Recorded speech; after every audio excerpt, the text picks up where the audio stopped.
Chers amis, bonjour. Voici venu notre moment de méditation quotidienne.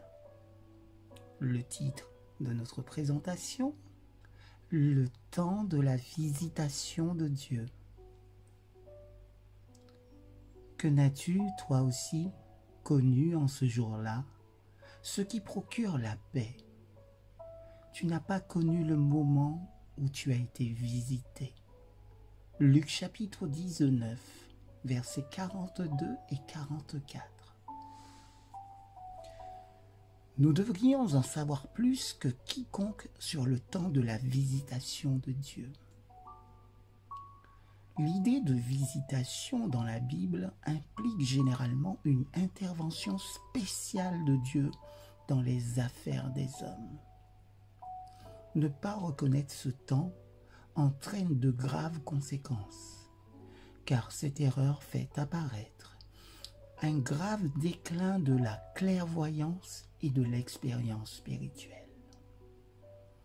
C'est à l'occasion de sa visite à Jérusalem après la résurrection de Lazare que Jésus fit cette déclaration.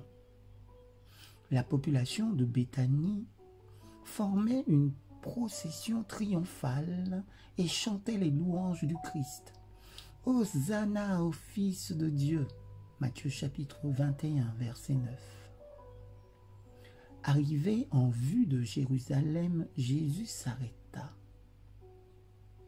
Il jeta sur la sainte cité un long regard. Ses yeux se remplirent de larmes. Par-delà son jour, il voyait quelque 40 ans plus tard, celui de la destruction de la ville. C'est à ce moment-là qu'il prononça ces mots solennels. « Tu n'as point reconnu le temps où tu as été visité. » Luc chapitre 19, verset 44.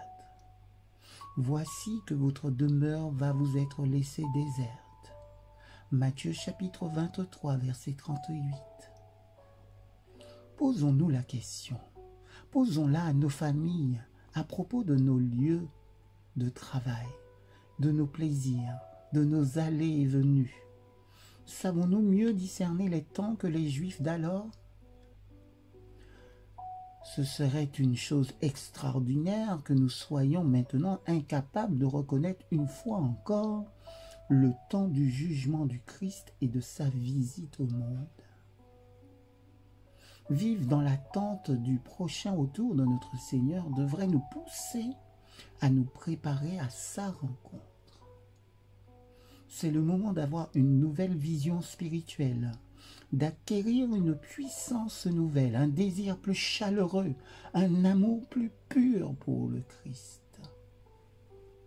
Si nous répondons chaque jour à la voix de Dieu, si nous nous consacrons chaque jour au Christ et à son service, alors, à sa venue, nos cœurs et nos vies passeront tout naturellement de ce monde à l'autre.